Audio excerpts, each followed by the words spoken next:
And we are live for the PHU Dynasty podcast. This is going to be episode number 15.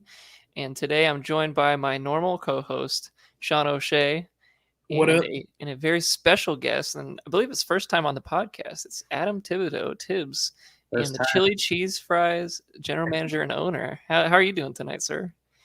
Doing good. I'm excited to be on. Thanks for having me.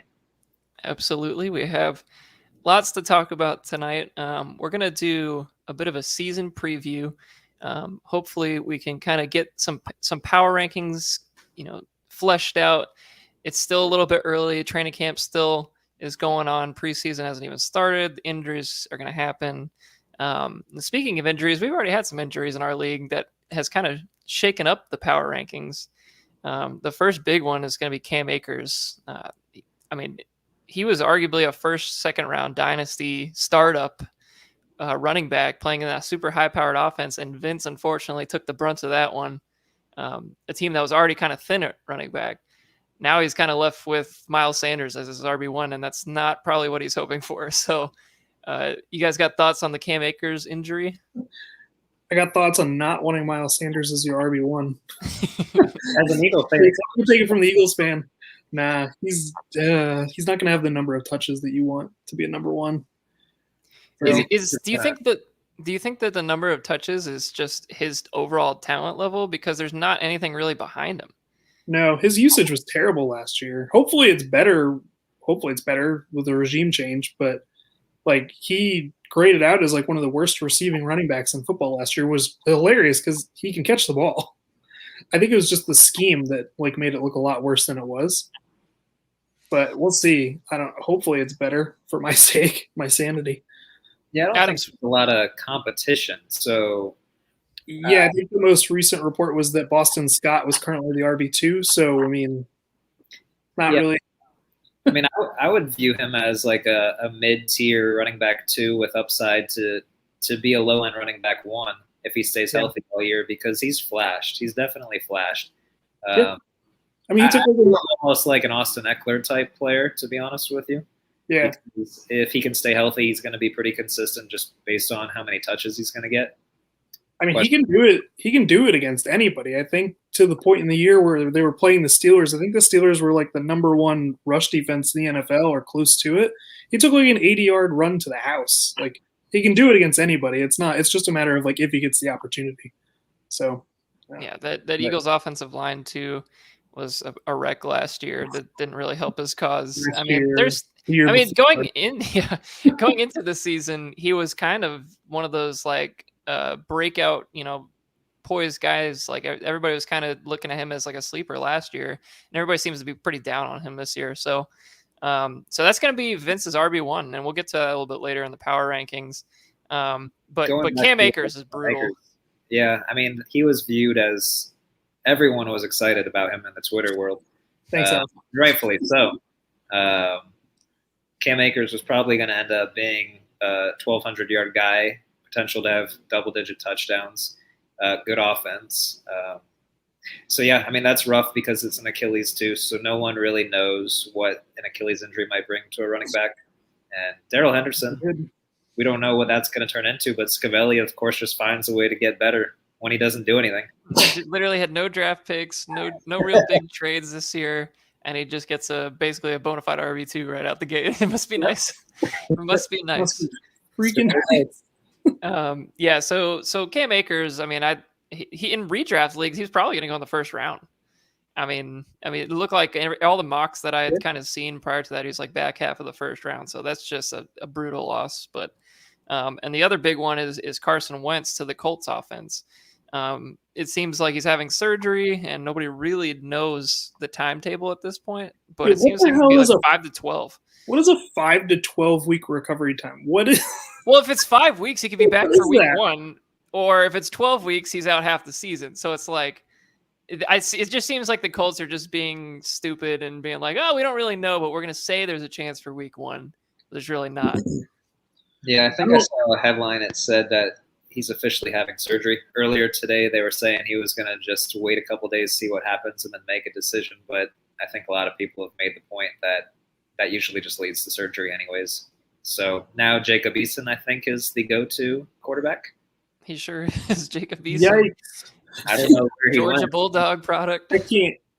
In good conscience, you can't like start the year with that as your quarterback. They're going to trade for somebody. I don't think you can possibly trade for Nick Foles and do that to Wentz. That would be That would truly be the funniest thing ever, though. It would be hilarious. I just don't know if he would ever recover from that. I think that would just about end his career. Yeah, they put a lot into Wentz trade too, because I believe if he were to play at least 75% of the snaps, the Eagles would get a first-round pick. yeah. He's just trying to screw us one more time. Yeah, maybe they're just trying to just hold out a little bit for this. So who knows? But I want Minshew to go to Indianapolis. that would be a nice fit. Give that to me, please. I've seen a lot of Mariota to Indianapolis too, as far as like the rumors go, but obviously that's probably not going to happen. I wouldn't put it past John Gruden to start Mariota. Dude, John Gruden stinks too. But yeah, so those are the two big ones, and of course, like the entire Colts offense kind of gets a bump down. I mean, they're obviously going to a rookie quarterback probably, and then your running back now is going to get 8-man boxes, so it might be a little harder for Jonathan Taylor. Might be a little bit harder for some of these pass catchers. So I don't think anybody's really relying on any of the Colts pass catchers this year. I mean, Michael Pittman, T.Y. Hilton, it's kind of the same group they've had, and none of those guys were like, oh my God, I need these guys to play kind of guys. Yeah, I think you're just waiting a little bit longer for the Pittman breakout now. I think everybody was hoping for that. If there's a breakout at all, yeah. I mean, that's who knows, but yeah. So those were like the two big injuries. I mean, there were some other like. Oh, don't forget Michael Thomas. That's a good one, actually. Very good. Yeah, Michael Thomas seems to have a foot injury. Everybody knows foot injuries in the preseason or training camp usually linger into the season. Mike Thomas, what was the timetable? I don't know if I remember that off the top of my head.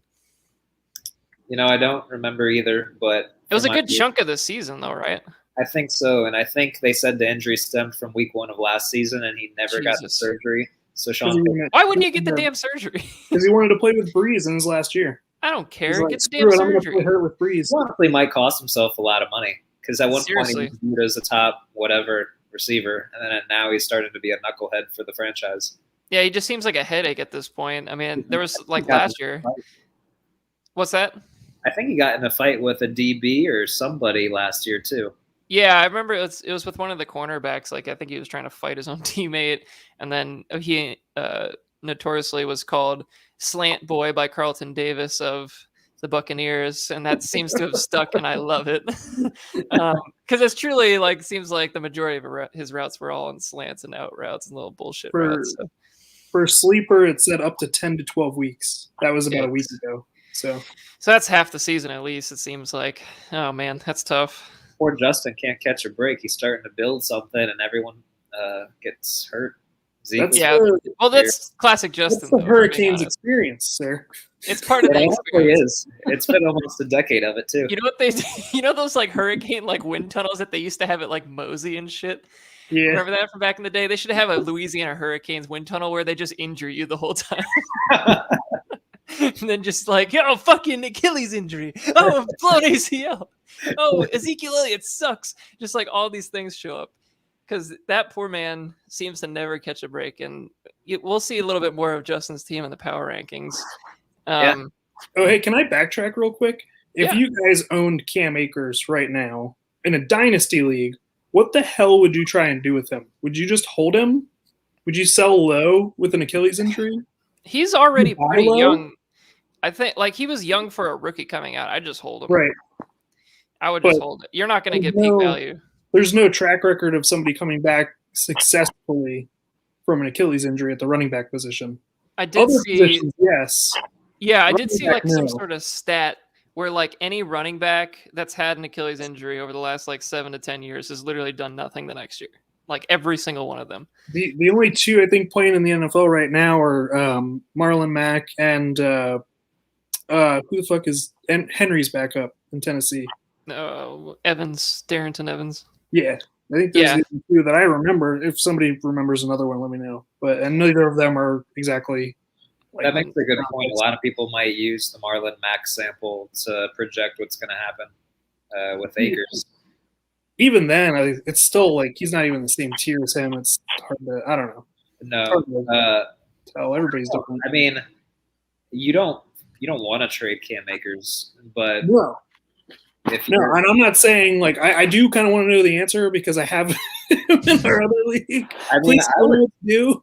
I would definitely put trade offers out there because even though you had no intention and he should project as a player that can start when he gets back, most people might, since they haven't seen anything negative on the story, they're just hoping it's just like an ACL. He'll be back to normal profile. You might be able to get more than what he might do in 3 years from now. Running backs are rough, man. I learned that lesson the hard way. Yeah, and then running backs for Cam Akers in our other league. I really don't want him. I'll be honest with you. Oh. Well, here's the thing: it's with Vince's team that's what makes it challenging because he already didn't really have running back depth.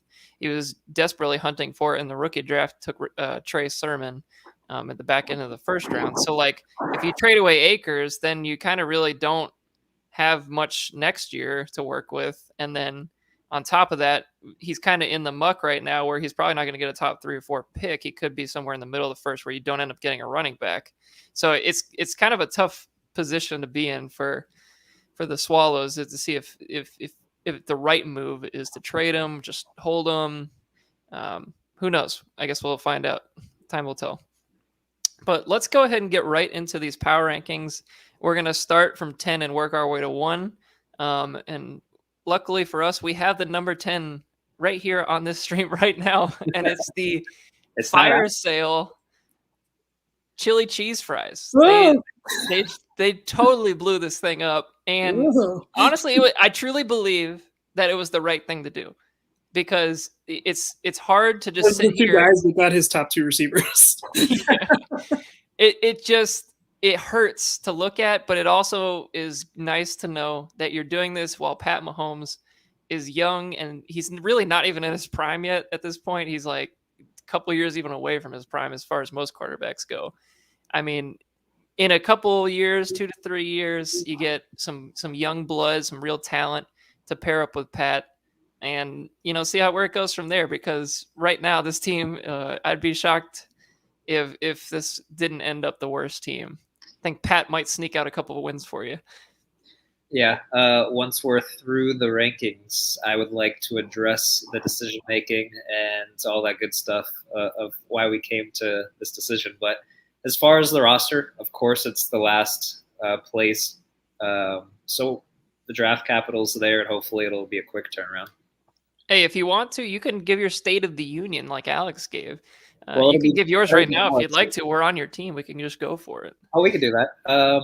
Okay, so I don't know where to start, but I'll start by saying before the draft, the decision making, and then I'll go backwards.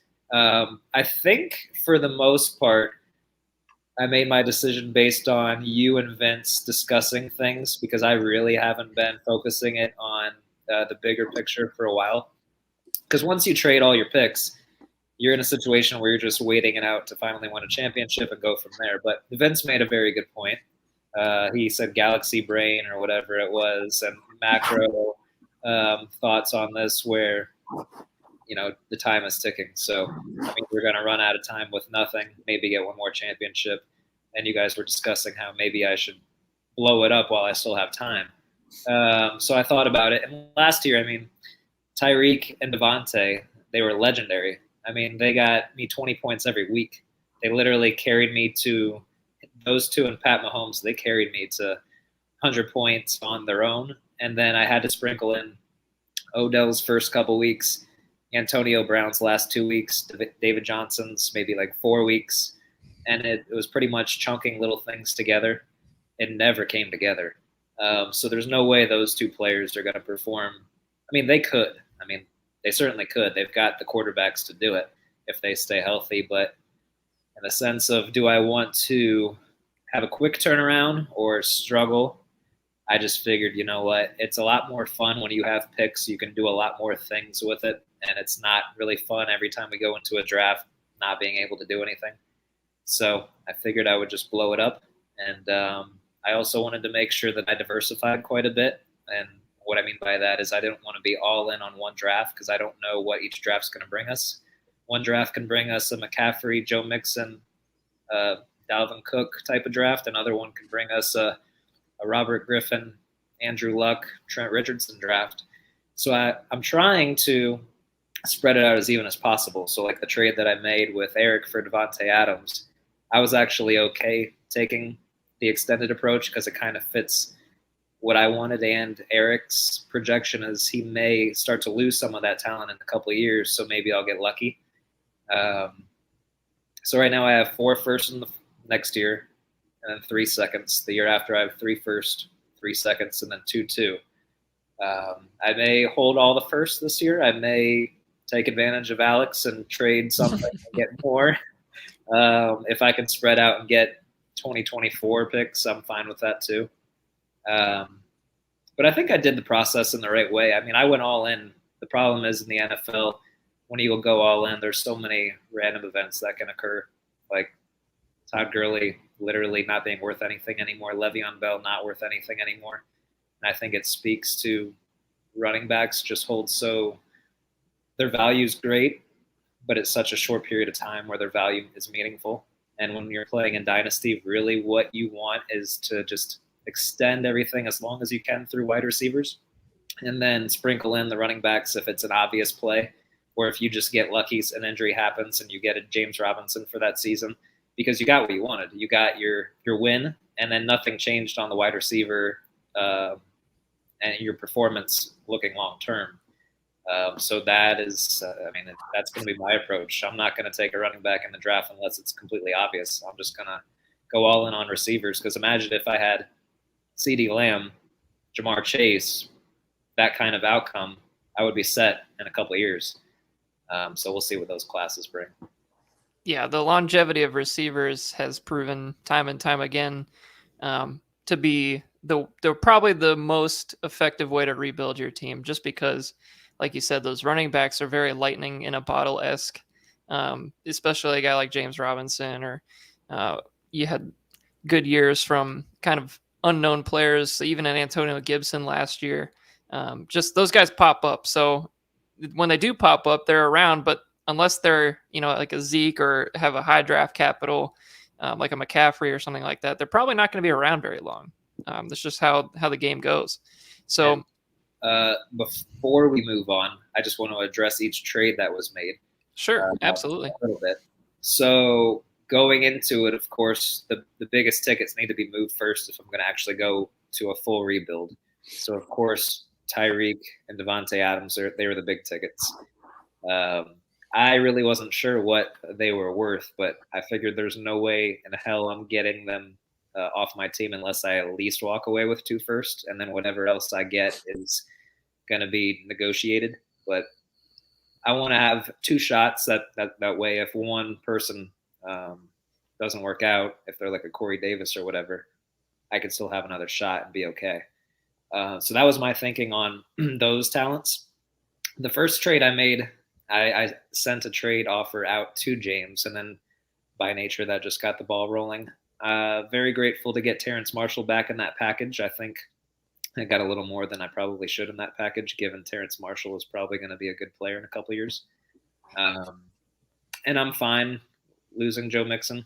I like him a lot, but at 24 years old, playing 4 years in the league, he hasn't been a top 10 running back consistently. So it is what it is. And Eckler's fine. He's a good player. I think he's very hyped up this season. But it'll roll into where I think James's team will be this year, which I think should be very good.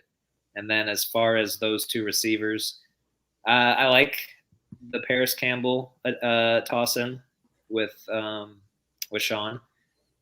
Currently starting. Yeah, I mean, I don't think there's a whole lot of what's given with what can happen with the Colts, but I like the talent. And I mean, he went into good hands. It's a situation where Sean's team might end up being a playoff contender or it can bust. So we'll see what happens. And with Eric's team, the shitty part of Devontae Adams' situation is that Devontae Adams had to deal with Aaron Rodgers. So there was a little bit of a concern on the trade market when I was making the trades, making the proposals. But at the end of the day, I was fine with getting 2 firsts and second because it's the same Tyreek trade. It's just I didn't really see any toss-in players that I had any interest in on Eric's team that made sense. And then Fournette, last year he literally did nothing for me. I think just because he had a good playoff run, I was able to get some value. Yeah, he had a terrible regular season. He really didn't do anything at all. So yeah, so I mean that's a lot of trades, first of all. And all those trades, I mean, I thought you got really fair value on just about every trade. There's nothing that I'm like, oh my God, you got a bad deal, because like you said, the starting price should have been 2 firsts for every one of those guys. Mm-hmm. I mean, especially Tyreek, in my opinion. I mean, Tyreek is tied to Pat Mahomes. Who knows how long Devontae Adams is going to be tied to Rodgers at this point. I mean, he's the safer of the bet. So, I mean, I would have said that throw in for Marshall really was a nice deal for you. I love Terrace Marshall personally. And I do think that, I mean, as he's not going to be a starter this year, probably for the Panthers, because they do have Robbie Anderson and DJ Moore on the outside. But I mean, one more year, Robbie Anderson's gone. He's an immediate starter, and you don't need him this year anyway. So it's really a perfect trade for you. Yeah, I mean, he's the type of player that I want to try to grab in every second round in the next couple of years. A guy that probably had a better profile, but didn't go in the first round, and can easily be a huge stud in the NFL. Kind of like it's wishful thinking, but kind of like some of these guys that hit really hard for other teams in our league. And kind of going back to your draft picks, I mean, you're going to have, you said 4 this year, I believe, 3 next year, and then 3 the year after that, correct? 4 firsts this coming season, the season after 3 firsts, the season after 2 firsts. So in theory, I have 9 shots at having starters on the team. And then I still have 8 second-round picks in the next 3 seasons. So to fill depth, maybe get a hit, maybe get a miss, whatever. Yeah, we were kind of talking like in the pre-draft when we were doing our pick hit rates. It seemed like the top of the league was right around 45 to 50%. So if you kind of draft in that percentage range, you hit on, if you have 9 total picks in the next 3 years, you hit on half of those, maybe a little more than half. You get 5 hits, and then if they're all receivers, then you completely rebuild your entire team in those drafts. So as long as the drafting is up to par, I mean, you should be in line for a 2 to 3 year rebuild. Really, that's kind of what I see. I mean, that's what I did. I focused receivers my first year back into the league because receivers going to take a couple of years to develop anyway. Your team can continue to build draft stock off of that, and then just grab your running backs when you're ready to really get into it. So. Yeah. I approve that. I think that's the way to go if you're just completely rebuilding from scratch in Dynasty. So, yeah, I agree, and it will be fun to finally have picks to do anything. When was the last time you picked in the first round, Tips? So it was good actually. It was the Dalvin Cook trade with Scavelli that ended up being McCaffrey. So that was my last time being in the first, and I had that trade. And then I also took Joe Mixon by trading with Vince. So that was my last experience, and it worked out well. Pretty good. It's good memories, at least. Yeah. No Hakeem Butlers for you, huh? Yeah. And the thing is, I don't really have a large sample of having those first picks because prior to that, we were relatively new to just drafting for Dynasty. Yeah, we just sucked, yeah. So I think it's fair to say all of us were worse then than we are now. That was back when Jay Cutler was going in the first round. Yeah, the whole Dynasty community, even outside of our league, has really developed in the last few years too. There's so much more information and everything going around. It wouldn't surprise me if the accuracy of those picks continues to go up a little more each year. So yeah, there's so many resources to watch the tape now. There's so much resources within podcasts and analysts and people literally devote their lives to Dynasty football now. So I do agree with that, Sean. I think it's gonna be a good time over the next few years to watch Adam have some picks. Somebody different than Alex. It's kind of nice to see too in the first round. So speaking of Alex, and Adam had a very nice plan for his team. I don't see a plan with this next team. Still haven't figured that out. And it's the London Silly Name. He's here at 9. And, there's a lot of nice names to look at on this list. That being said, none of those players have really done shit in the league. The young guys being, Jerry Jeudy, DeAndre Swift, Henry Ruggs, Mecole Hardman. None of those guys have really done anything at this point in their career. A couple of them are only in their second year, so you cut the rookies some slack a little bit. But I'm just a little bit confused on what this team is doing. So I couldn't rank them any higher than 9th. Really, the big issue for me was this past draft. He's got the number 1 overall pick. And the whole time, I've said this on 15 different podcasts at this point, right? The whole time he's telling me it's going to be Kyle Pitts or Jamar Chase, and then he's waiting on running backs because you build through wide receivers, is what he told me. He built through receivers. And then he goes on draft day and takes Najee Harris. So he completely contradicts himself and literally contradicts the entire plan that Adam laid out just a minute ago. So his Adam's trying to build his team through the receivers and supplement them with young running backs. Now it seems like Alex is taking the opposite approach, building the team through young running backs and supplementing with receivers. So I don't know what the hell's going on anymore. This is ridiculous.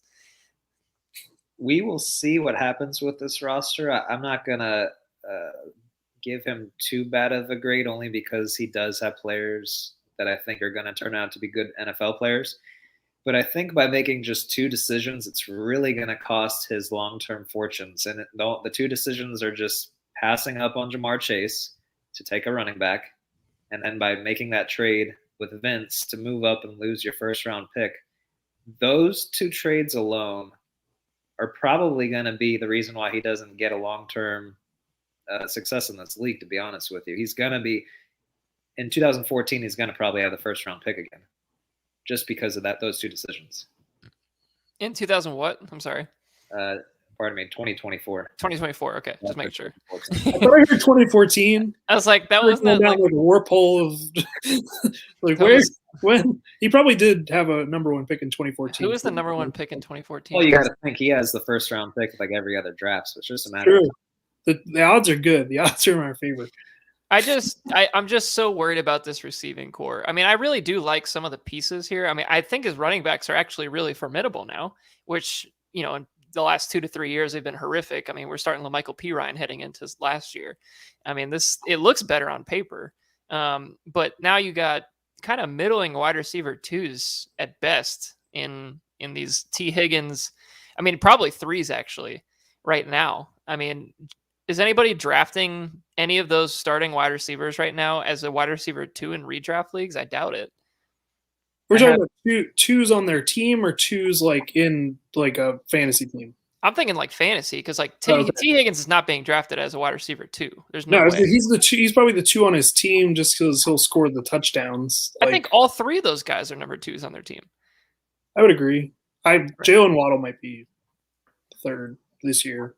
I mean, when Will Fuller comes back, he might be 3rd. Yeah, it's crazy. Jerry Jeudy, obviously, he didn't really get anything going his rookie year, but I mean, he might be a breakout candidate. But even then, I don't really see him kind of taking that elite step. He's getting a lot of hype right now. People are saying that his offseason, he looks like he's ready to break out. He feels more like a player, though, kind of like maybe on a Stephon Diggs projection, where he's a guy that is a great football player, but isn't going to be a huge fantasy contributor until he has a really good quarterback. Yep, I do agree. We're talking about Jeudy, right? Mm-hmm. Yeah, Jerry Jeudy. Because like you can be a great receiver, but I'm sure Antonio Brown wouldn't have been as big of a fantasy player if he didn't have Ben Roethlisberger his whole career. I mean, it doesn't help. Like he's the number 1 on the team currently in training camp because Sutton hasn't played yet. He's not there. He's still recovering. It might be a 1A, 1B type of thing, but when you have Teddy Bridgewater and Drew Lock throwing the ball, you're probably not going to get that many fantasy points. Yeah, when you're the number 1 on 7-on-7 drills in training camp, you're going to look real good. Yeah, all day, every day. Another thing too is he's got Travis Etienne and his flex spot at this point. I mean, he's kind of a go-go gadget player right now. I mean, people don't really know what that backfield is going to look like. I mean, that's another player. He invests a first-round pick and a timeshare back so far. I mean, it's It's tough. It's tough to see a route where this team makes the playoffs. I mean, I guess if all of these guys hit, then maybe there's a chance. But he's still got a rookie quarterback that hasn't seen any fire yet. He's probably going to take time to develop like most rookie quarterbacks do. I mean, even Joe Burrow last year was kind of like on the fringe of QB1 most of the time when he was playing. So, I mean, the team has good pieces, like you guys said, but right now I just cannot rank anything higher than a 9. I don't think I could pull it off. Are we going to go an episode without talking about Ruggs? Because I actually have a Ruggs point. Did you guys see he gained 15 pounds over the offseason? That'll definitely hurt his only attribute that he had, which was speed. He put 15 pounds on to build muscle so he could be stronger in the receiving game. I mean, I hate Henry Ruggs. I hate him. He's my least favorite player in the league right now. I just knew he was gonna bust in my head, like going into last year. He just had that bust profile, classic Raiders Al Davis selection, and Al Davis's spirit lives on with the Raiders for sure. You can definitely tell. Yeah, like how does Mike Mayock take that player, and then the likes of, I mean, it's you get Justin Jefferson. It is hindsight, but I feel like they would learn their lesson by now because it happens almost every year. You have your John Rosses, you have your Hayward Bays. Every freaking year it happens. Every single year. And Alex hasn't learned his lesson either because he took Nicole Hardman 1.5 or 1.6 one year. He took Henry Ruggs the next year or 2 years later. Then he took and look now this year. Freaking Jalen Waddle. He thinks that if you take enough swings, it's going to work. I mean, he's literally hunting for Tyreek Hill when there's only really one time. And he could have made a trade with Tyreek Hill, and he wasn't willing to let go of the Capitals, so that's on him. Let's see, hey, breaking news. That's some juicy shit. And I will say, Tibbs is, state of the union here. We got some juicy information. That was some great inside source on the discussions between some of the teams here. So I really appreciate that for the podcast. Much better presentation than Alex's. And I want to go back and watch Alex's because I want to see if it aligns anything like what actually happened with this offseason. I know James is watching, and I think I said this before we actually started the podcast, but I am 100% confident that I have the number one receiver on the Raiders this year in John Brown. And if we want to put a Dynabook on that, I'm here for it. That's all I'm saying. Who's the better, speedier receiver right now, John Brown or Henry Ruggs? Oh, it's downtown John Brown. Come on. Smoky John Brown. Much better nicknames. Ruggs for Ruggs? Ruggs for Ruggs, though. I will say, out of this whole Henry Ruggs saga, we got Ruggs for Ruggs out of it. So, I mean, I wonder if Alex's team at this point is just a giant meme. What if he's just doing this just for the memes? Who knows? And before we pass on his team, he doesn't have any depth, and he doesn't have a first next year because not this coming year, but the year after because Vince has it. So he's in a situation where he needs to work with what he has almost, unless he can draft better. So it'll be interesting to see. Is he a year away from blowing up his running back core? Well, you never know what that's the problem. He might sell high on those running backs. Who knows? So anyway, this is number 9. Do you guys disagree with this spot for him? No, but I'll be interested to see who's next because I think Alex is honestly on the same tier of another team. All right. Yeah, and just for the record, for the viewers out there, I created these rankings. These are my personal rankings. I kind of just came up with them very quickly. So the point was to drive some discussion based on what I had listed out. So I will say we'll close on one positive note for Alex's team. He has bumped himself up one spot in the power rankings over the last 3 years. So he's got that going for him. Moving on. And it's the Swallows. It is a bright color. I probably should have toned that down for the presentation, but here we are. The complete opposite of Cam Akers' future. Oh no! The shade. So I put Vince's team here 8, and a lot of this does have to do with that injury. I think with Cam Akers being healthy, he gets probably bumped up at least a couple of spots. But I had him kind of fighting for the playoffs prior to the injury. Now I'm not really sure he's going to make it. I think the big qualms I have with the team obviously are running back. He's got Sanders and Jones, which are good backs. They're just not great backs. I mean, Jones is going to be in a bit of a split again. Sanders, we already talked about. And Gaskin, he's kind of like, who the hell knows what's going to happen with that backfield either. Like I want to think that Myles Gaskin's going to get the majority, but who knows? That being said, the receiving core is pretty solid, but none of those guys, maybe outside of Terry McLaurin, scream like wide receiver elite to me. So I really just don't feel super strongly about any of the players on this team outside of Aaron Rodgers and Darren Waller. Do you guys have thoughts on this? I'm going to step out for 1 second while y'all talk too. Yeah, I'm actually a lot higher on a lot of this roster than I think Eric and Tibbs are. Mainly because I think Terry McLaurin is like a top tier wide receiver, and I'll take my hits for that all day and every day. But he's never had a good quarterback, and he's always open. He's going to get the ball. He's going to destroy this year. I think he's probably easily a top 10 wide receiver this year for me. So wow. So I don't think it is 8th place worthy. I think it's higher. The reason is because even though he doesn't have really too many elite players, I think Aaron Rodgers is elite, of course. I think Terry McLaurin is on his way to being elite, so I'm in agreement with Sean on that. The other players are still the wait and see, let him develop. So I'll give him credit for what he's done with his roster. He's done a great job drafting. And let's not overlook Darren Waller. Darren Waller is a game changer. And I think Javonte Williams is really going to be a nice player for him. Maybe not this year, but next year. But the problem was generally I want to see more elite talent, particularly at your running back position. And he doesn't have that at the moment. So we'll wait and see. I think there's another team that's worse in terms of just looking at the names on the roster. And I'm sure Vince strongly disagrees with where we have him, or at least where Eric has him. But he's going to be just fighting in the pack with pretty much everybody in terms of the standings. Definitely a playoff contender. Could easily win the championship. But it's one of those things he just has to fight to get in it. Yeah, I think too, we kind of talked about this just before the podcast started. But I do feel like this league is full of tiers rather than a true power ranking. I think there's this muck of teams outside of the bottom two that kind of just, any one of them could really be a playoff team this year. I truly believe there's a good 3 to 4 teams that are kind of in that pit of, potential. And this is definitely one of them too. This could easily be a higher ranking too.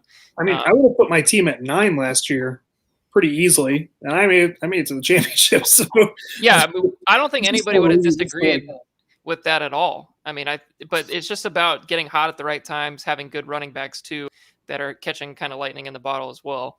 That obviously Jonathan Taylor hit at the right time too. So that just goes to show that kind of anybody can really win in this league. And this is, even though it's ranked 8th, I truly do believe that like this could easily be a playoff roster. So I love Darren Waller. Obviously everybody knows that, but I do see the argument for Terry McLaurin, especially with Fitzpatrick.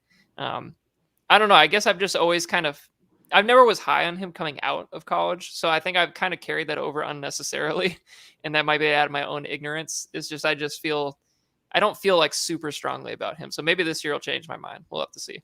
I think you could look up halfway through the year and like you could see McLaurin and Cooper Kupp both like at top 12 at wide receiver. Like, I wouldn't be shocked like at all. I definitely wouldn't with Kupp, and obviously McLaurin with Fitzpatrick, I could see it too. I think the only one that I don't see that with is Claypool, just because of the mouths to feed in the offense. Yeah, Juju coming back kind of that sucks a bit. I would have been way, way higher on Claypool if Juju left. Oh yeah. But anyway, yeah, this is the 18. Let's keep moving along to our 7th team, which is the Kentucky Elk. I like this team, but I don't. I just don't really know what they're doing. It's another kind of in the muck team where I could definitely see the team making the playoffs. But injuries, this could completely derail this thing. He's got Kyler, obviously a tremendous, QB1. That's exactly what you want in Dynasty. Calvin Ridley is going to be a target monster. Cooper's hurt already. Parker's hurt already. That's normal for both of those two, to be honest with you. I mean, Devontae Smith's hurt, isn't he, at this point? He's got a little ankle tweak. MCL sprain. Obviously not great. Hunter Henry, I'm not like super fond of that situation until I see it, kind of a thing. I do like David Montgomery this year. I like the running backs, to be honest. I mean, I think all three of those guys are pretty solid. But it seems like this team can't decide whether they're rebuilding or they're just going for it, because they drafted a ton of receivers this year, including Devontae Smith, Rashad Bateman as well. There's a couple that aren't listed here. So I think there's potential for this team to be really good.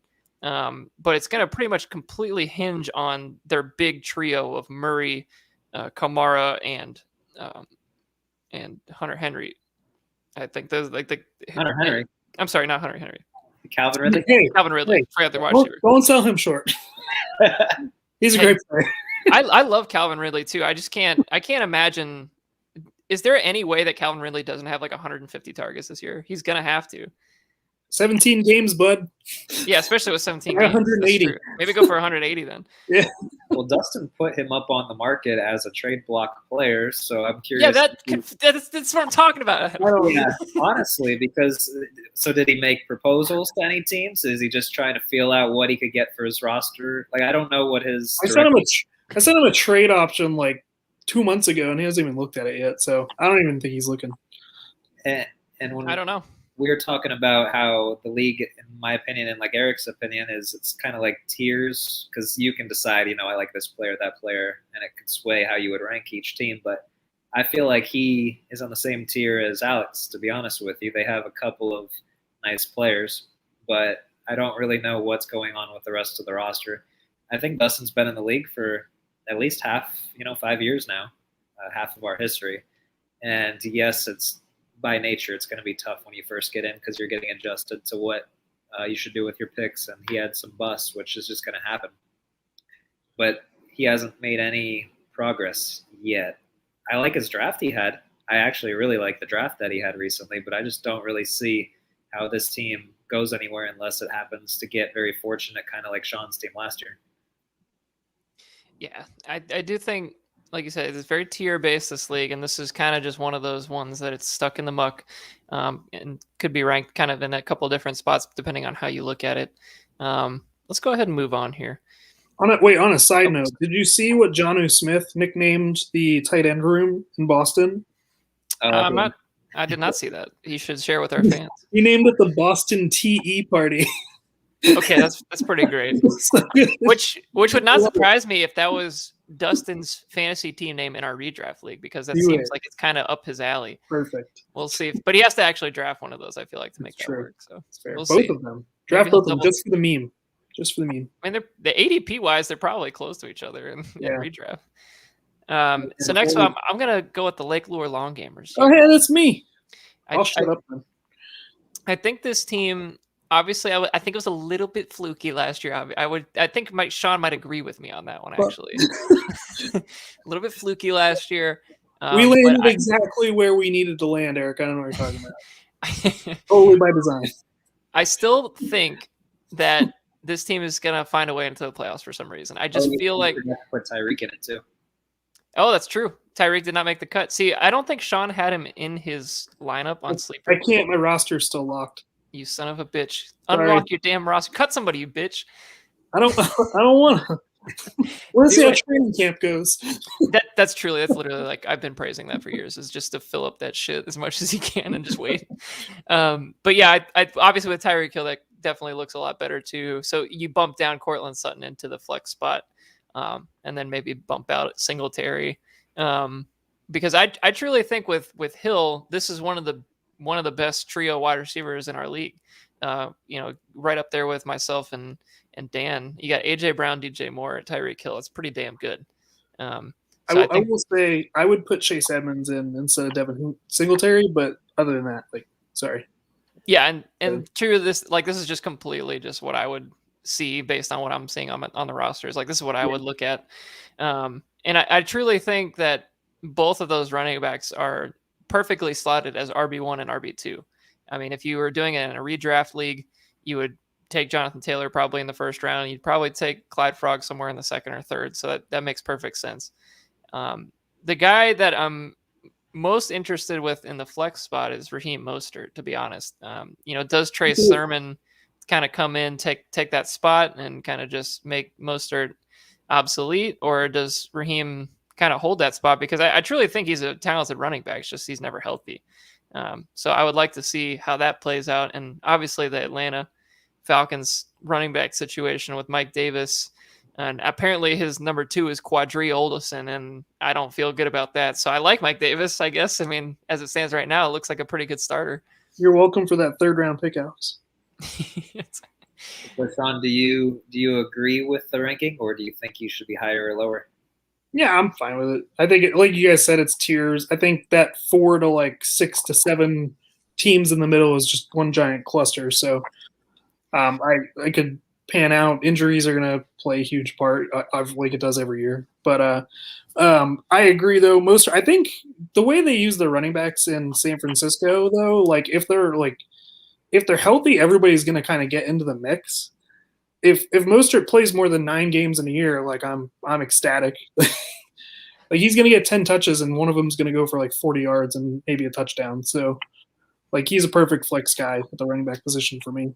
Yeah, I mean he's an ideal flex. And Tibbs, do you think that has your number 8 team has it been said yet? Because you said that there was somebody close. Yep. So my team's last by nature, and then I think the next tier is Alex and Dustin. Okay, so we're not too far off then. The way that I look at Sean's team, I think it's fair to say it was kind of similar to how my team was in recent years, where you have the heavy hitters.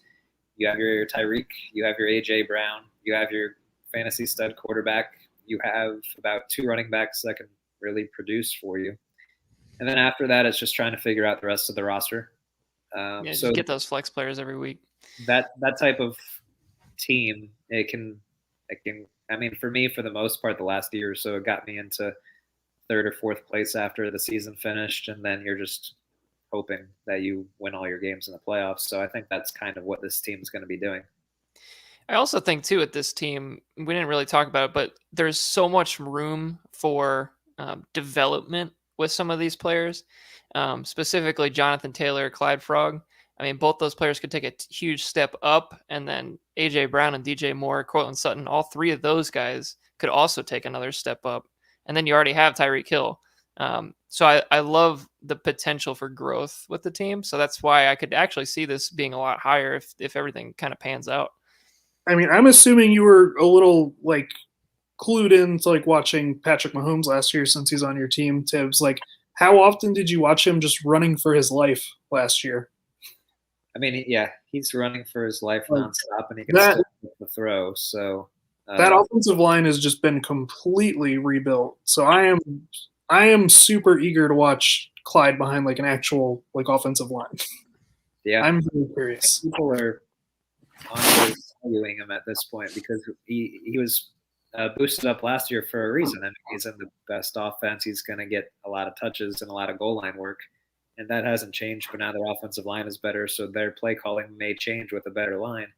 And something I really like about your team is that you have a bunch of heavy hitters that can make the difference when it counts. So Lamar Jackson can get you the points necessary. Tyreek and A.J. Brown, they could get you the points when necessary. Jonathan Taylor, proven he can do that. Clyde, he's in the offense that could allow it. So when it comes to, you have to win one game, you have the players that can make it happen. It's something I'm actually looking forward to. My usual like DNA on my fantasy teams is like a lot of like high floor, but maybe not super high ceiling like teams. Like Vince's roster. Like I honestly like I could put a team out like in this dynasty year, and if they put up like 230 points, like I'm not going to be surprised in a week. Yeah, if they all hit the right matchups at the right times, I mean, all these guys could truly explode. So, but I mean that giveth and taketh away. Like I'm going to have a week where like everybody just kind of busts a little bit, and it's going to look bad. But like that week where it like blows up is going to be real fun. Yeah, I hope it's against Dan. That's really what you're looking for, is your biggest week against Dan at this point. I was trying to think like who my rival is, and I realized like I don't really have one. So anybody wants to Everybody against Dan, man. That's the rivalry. So here we go at number 5. This is a team that, improved quite a bit this offseason, in my opinion. I was kind of in the same boat as Dustin with this team. Prior to these big trades, like, where was this team going? But now I know where the team's going. They're trying to win this shit. So I like some of these moves that were made. I love the moves to basically pick up 2 starting running backs, and both of them, one of them's even in a flex spot now. So I love the chances of this team. If it gets into the playoffs, I mean, this one could be a contender. You get Justin Herbert, great young quarterback, had an awesome rookie season. I love Mike Evans, obviously, who doesn't? CeeDee Lamb could take a huge bump up, especially if Cooper's out. If Cooper doesn't play, he could get even more targets than what most people were anticipating as a jump. And Lockett's been pretty steady Eddie best ball-y kind of guy, so he's a fine third wide receiver. What do you guys think about that receiver core? I like it. Tyler Lockett's a great third receiver to have. Like, he's super boom or bust, but like he still finished. I think he finished like wide receiver like 9 or 10 last year, which is insane. I didn't even know that. Jesus, half his games were like busts last year. Yeah, he's a feast or famine kind of guy. Yeah. Super fun when he goes off though. He dropped like 30 points, like it's no problem. But like after that top 6, 7 players, it is a steep drop off. And I do agree with that, and I also think that those, like, that kind of guy, like a Tyler Lockett, could easily be, masked a little bit by how good the running backs are now, in my opinion. Yeah. I think you don't really need to have that wide receiver 3 where it's like, oh my God, you got a DJ Moore in your wide receiver 3 spot when you have these kind of running backs. I do want to talk about Joe Mixon for a little bit. I think we all know McCaffrey's good, and I think we talked about Eckler a little bit too. Mixon, he made this big trade, and he had, like Tip said, I don't think he had a RB1 season at this point. I don't think he's had a top 10 running back season. So it's kind of a projection trade for James. Maybe this is finally the year that he puts it all together and stays healthy and blows up. Tibbs, you traded him away. What do you think about Joe Mixon? I mean, I love the talent. I think he's an awesome player.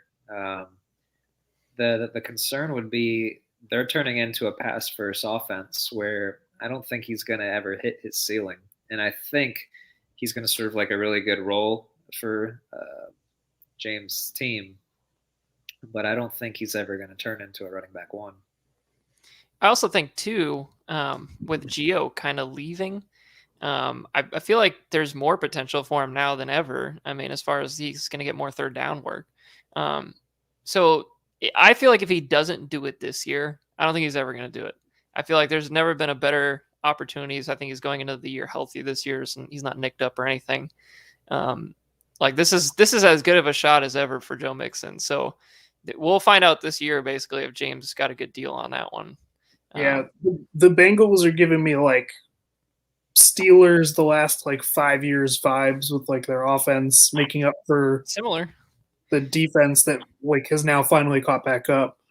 Like just pass first, but like the running game is so efficient because the passing game is so potent. So I still could think like Joe Mixon could still have. I think this is finally the year where he like gets off of like the kids table and is finally like legitimately like respected and finishes like a top tier running back. If it's gonna happen, it's gonna happen this year. If it doesn't happen, I would agree with you, Adam. I don't think it's gonna happen. So James is doing some fact checking for us. Apparently, he has 2 top 10 running back season. Adam, what do you think about that? A little bit of fact checking. I mean, the Joe Mixon experience is he's going to give you a nice floor. He's going to have some peak weeks, but generally he's going to come out of disappointment at the end of the season.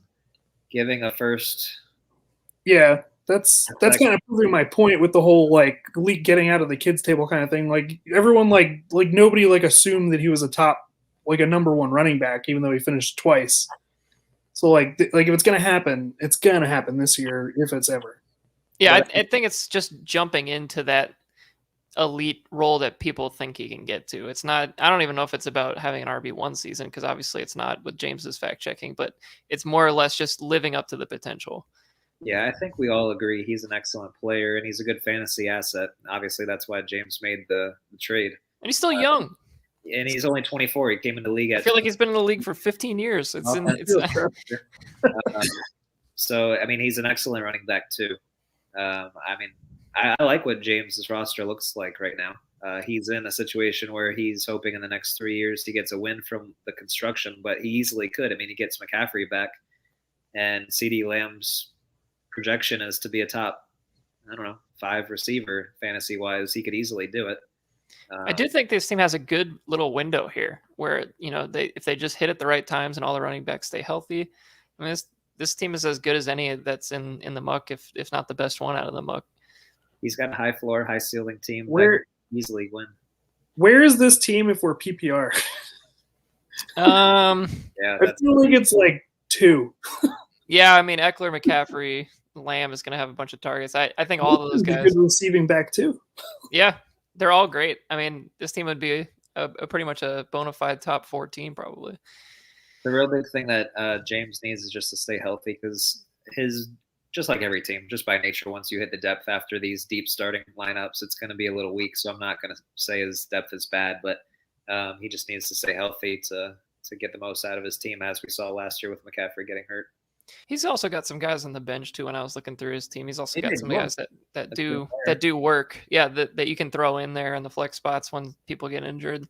And honestly, those kind of guys are what ends up winning leagues sometimes. It's just you got to have some of those guys at the top half of your bench that you can just throw into your flex spot and say, okay, well, I don't feel good about it, but at least he's not going to like goose me or something like that. He's not going to give you the old Mecole Hardman 1.2 points or something like that. So just imagine a world where Aaron Jones has been healthy every season. Imagine a world where he gets hurt.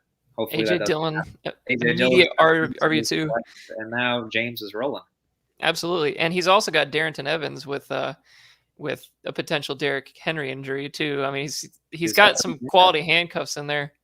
I legitimately don't think it's possible for Derrick Henry to get hurt. I don't think he can. I think he's just like Hulk at this point. He's too large. Yeah, he's too big. All right, let's keep this rolling.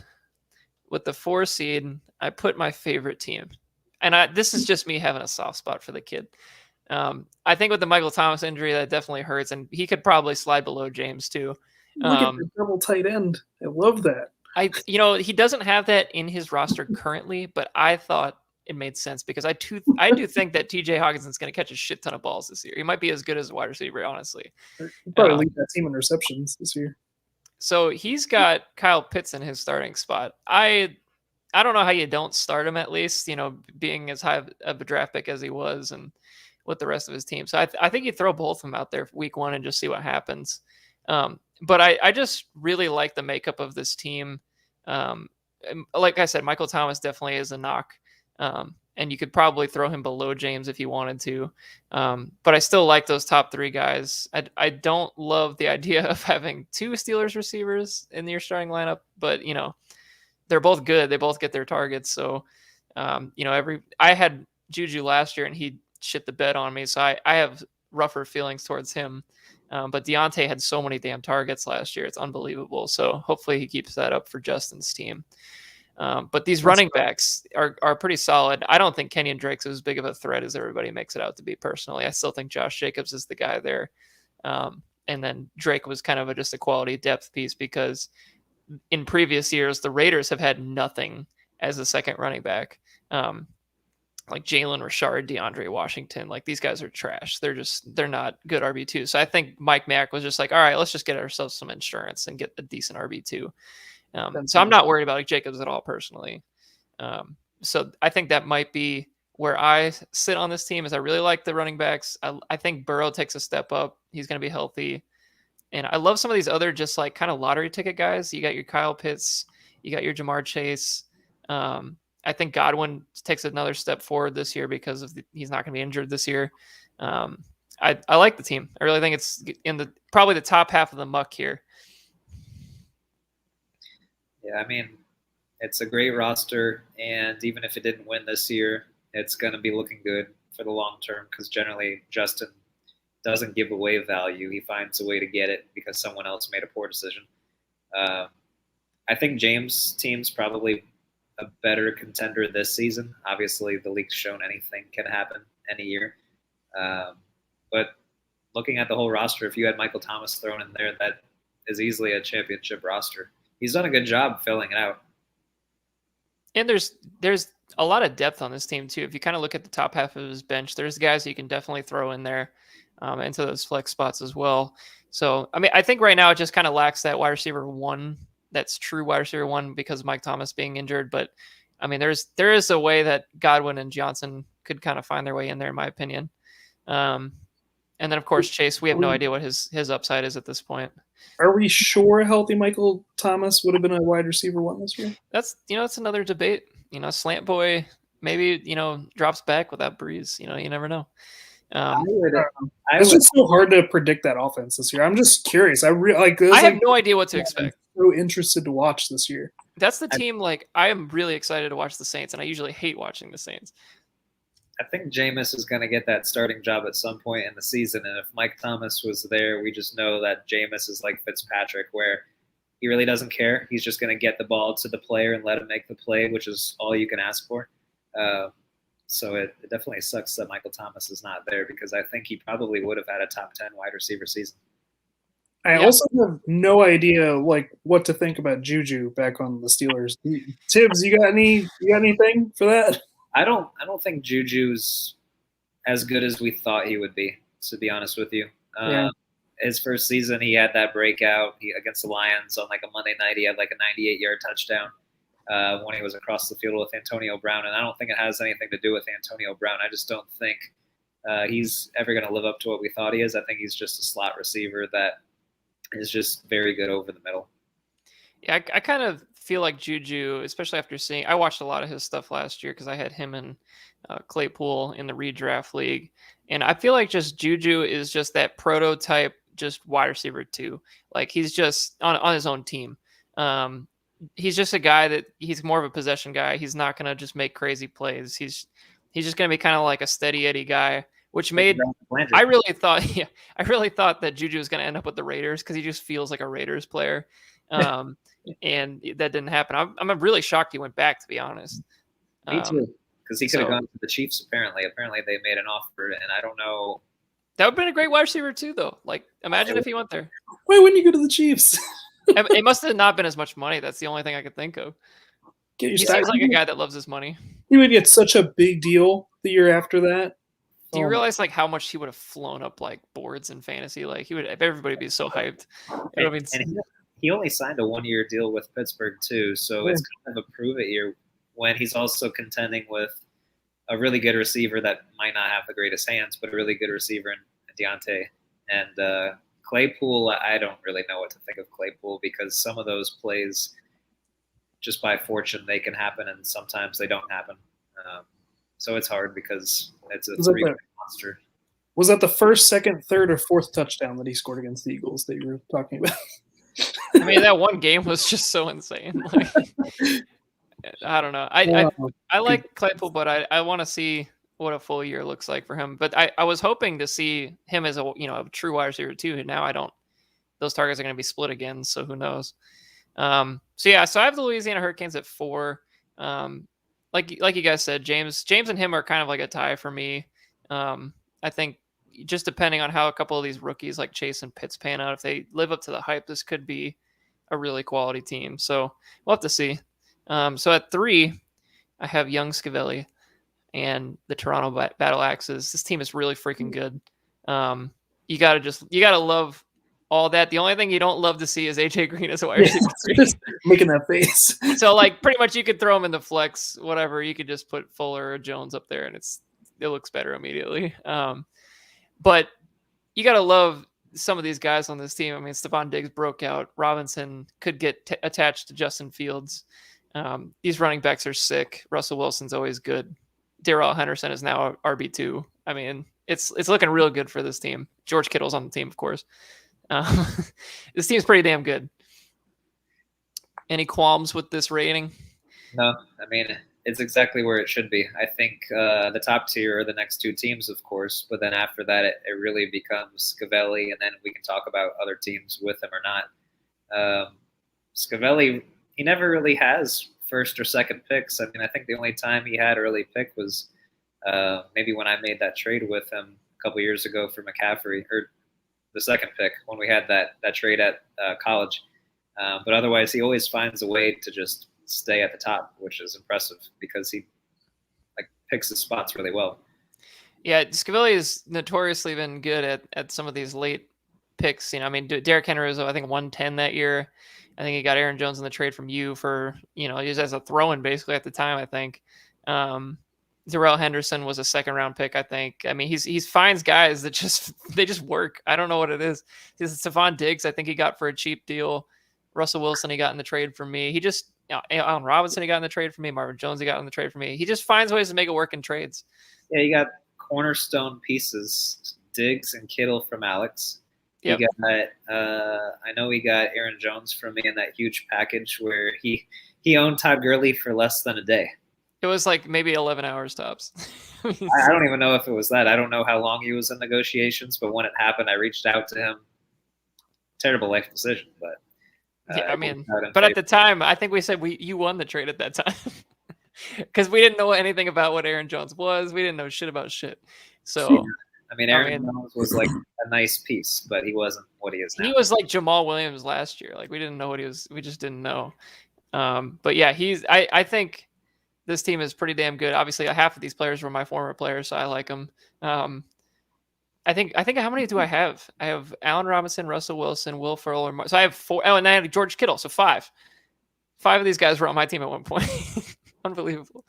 So yeah, his team's good. I think he's gonna be kind of in that. I mean, to me, my team and his team aren't too far off. Like I think they're kind of just fighting for whoever is gonna play Dan at some point, in my opinion. So I will say that I don't think it makes sense for this team this year because he's trying to contend. But I think this is the year that you sell Derrick Henry if you own Derrick Henry in any of your leagues. Yeah, you could kind of argue that with Jones too. It doesn't make sense for him if he's trying to win this year. But I mean, yeah, like what are you gonna do now? I think the biggest secret to being great at dynasty football is being able to sell on running backs high. So yeah, and then obviously you have to have someone who's willing to make that trade with him. But this is a great time to do it because he's got the years out of him that he needed, and he hasn't lost value yet. So you take those years, you enjoy them, and then you get rid of it before it's over.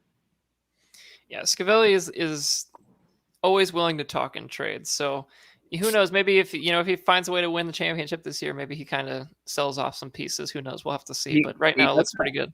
He does have Fournette on his bench. I traded that to him, so I don't know what Fournette's going to do, but it's a flex player. Yeah, he's got guys. I mean, even a couple of his other top half bench players look kind of intriguing to me as well. So he's got like Robbie Anderson sitting there. He's got some guys that can contribute in case of an injury or whatever. So I like his team, and we'll just move on to the Raiders. I do not think my team's better than Dan's, despite winning last year. I just think his team just looks so much better on paper for some reason. I just love the way his team looks. So I think my team is still going to kind of hinge on the success or mostly on health at this point. It's going to be, can Barkley stay healthy? And I mean, it doesn't seem like likely at this point, but I love his talent. I think Barkley truly is one of the generational talents that we've seen. It's just a matter of if he can ever get on the damn field for an extended period of time. I mean, right now, the hard part for me is to kind of figure out some of my back end flex players. Gordon, James Robinson. I don't know what these roles are going to look like. So that's the only real thing with my team, is kind of just filling out who's going to take some of these last couple of flex spots. Other than that, the Davante Adams deal for me, I felt the need to make the trade simply because some of the other teams in the league were also kind of gearing up, if you will. James, trading for those 2 running backs, Sean grabbing Tyreek Hill, and Dan's team just being Dan's team. I wanted to keep giving myself ammunition to kind of keep contending for these next couple of years, because I truly do believe my 3-year window is still open for the next 2 years. So I'm trying to win back-to-backs, trying to go back-to-back here. So we'll see what happens. But I like everything about my wide receiver core at this point. I mean, you got Travis Kelce, you got a shot. You have Pretty the biggest much. positional advantage in the league. So Yeah, I was kind of like looking on some ADP for redraft leagues, and it seems like 4 to 5 of my players, maybe even 6, would go in the top 2 rounds of a redraft league. So I've seen Travis Kelce go in the first. I've seen it too. I won't do it, but I mean, I've seen he usually always goes at least by like 2.4. Like he's pretty much a high second round pick at this point. So Yeah. I just want to see kind of what happens with Devontae after this year. I think that's the only real question mark that I'm a little concerned with, because if I gave up 2 first round picks and he doesn't end up staying with Rodgers and he ends up going to play with fucking Derek Carr or some shit, I mean, it might not look that great in the next couple of years for Devontae, but I do believe he's a great talent. They're set up to go wherever they want after this year. I'm pretty sure they could go to the same team together. I hope that's the case. That's really what I'm hoping for. But That'd be wild. Who knows if that happens? Has that ever happened in the NFL? I don't know. Can't Like imagine. a pair. Yeah. I mean, if anybody could do it, it seems like Aaron Rodgers is like the most savvy businessman in all of football at this point. The So only example I can think of is when Brady and Gronk left together. That's kind true. of. But Devontae did have the same day that Rodgers had his press conference explaining everything. The same day Devontae got up there, and he was saying that he is not going to take less than being paid the highest. So negotiations have broken off. He's not worried about what happens this season now that they haven't come to an agreement. He's going to play the season out, and from there, if he doesn't get paid, some of it could, just be trying to play hardball, but nonetheless, he wants to be paid the highest. So we'll see what Green Bay does, because I don't think Rodgers is coming back. So I don't know what's going to happen with that relationship or that connection. Yeah, I do agree with that, and I think also on the quarterback front, Tom Brady, if he does die off in the next couple of years, there might be some questions with with Jalen Hurts and Trey Lance, just because we don't know what we have with those at this point. But I think the real thing to worry about is, like, can Tom Brady get hot at the exact right time that he got hot last year? Because Russell Wilson kind of petered off when I needed Russell Wilson to peter off in the playoffs for Scavelli's team. I'm maybe not even starting Brady by the end of the year, depending on how Hurts and Lance, if he ends up getting in there, play. I mean, he might not even be the guy at this point, because I think Brady's upside is kind of capped by his lack of mobility these days. It seems like the new age running back or new age quarterbacks are running, and I don't know if Brady's ever going to get to that top 5 again. I don't think it's going to happen. Quarterback wise, I think your room is just fine, because Jalen Hurts won't be a long-term play, but he's going to be fine for now. And I mean, I think upside. Trey Lance, he's going to be your wild card, because give it a year, give it 2 years, he could easily take that team to the Super Bowl. I mean, they have the roster, and he has the opportunity with his feet to make your team very consistent for the long term. You just got to watch out for that Jimmy Garoppolo. Jimmy he's G. a stud. Alex Morales special. So here we are at the top of the mountain here with the Philadelphia lamppost. There's probably no argument here from anyone. This team is stacked. He added Mark Andrews in the offseason. He didn't really need to do anything in the draft, but he ended up still, I believe he picked up Rondale Moore, and he picked up somebody else, I believe, too. I can't remember off the top of my head. But anyway, none of those guys are even really needed, because the top half of this roster, the starters, are lit. He's got 3 bona fide wide receiver ones, pretty much, in my opinion. I mean, those are pretty much a guarantee, target share wise, especially.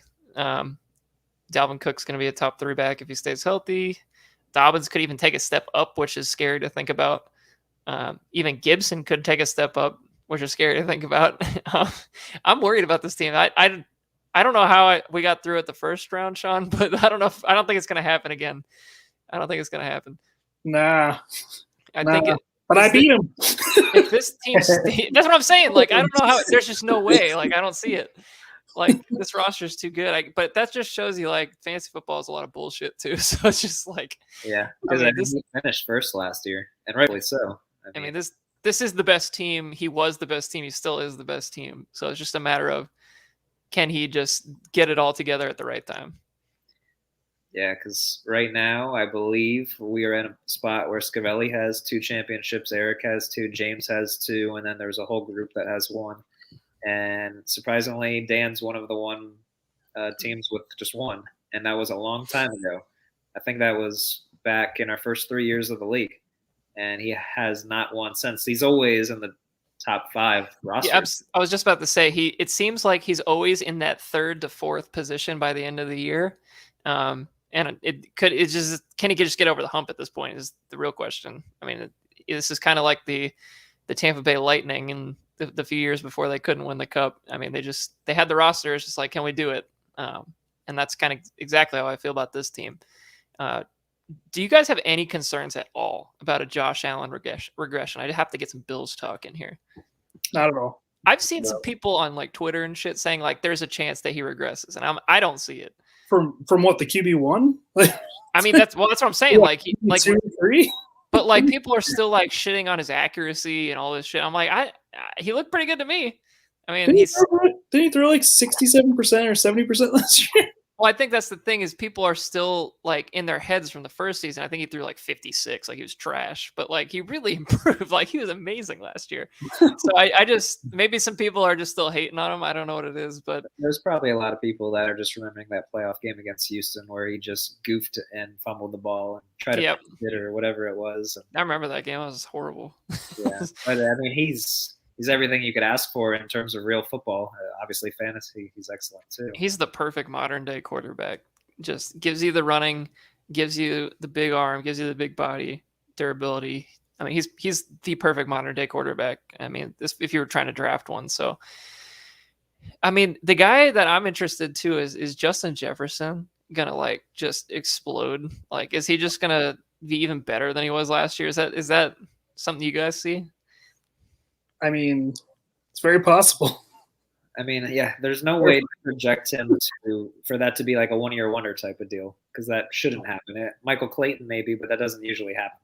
Well, my thing is Adam Thielen had 14 touchdowns last year, which is clearly bullshit.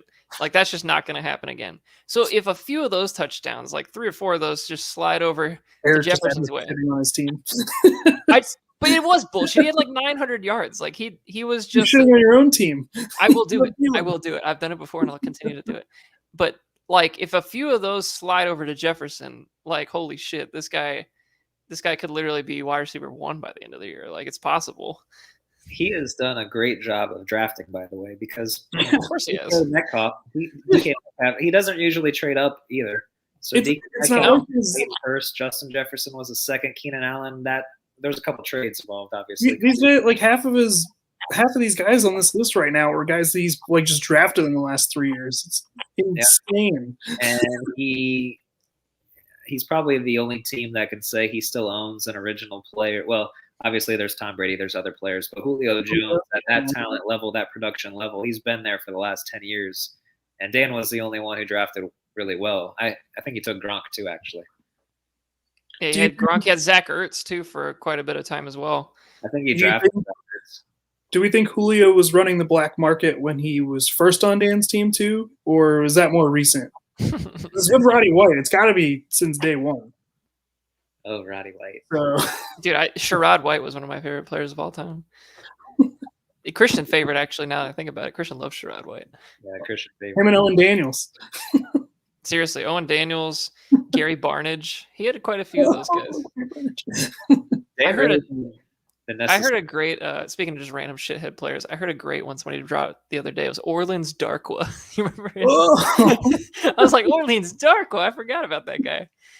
There's so many good shitty running backs. But anyway, that is the top of the mountain there, the lampposts. We're about an hour and 20, so we should probably cut this off.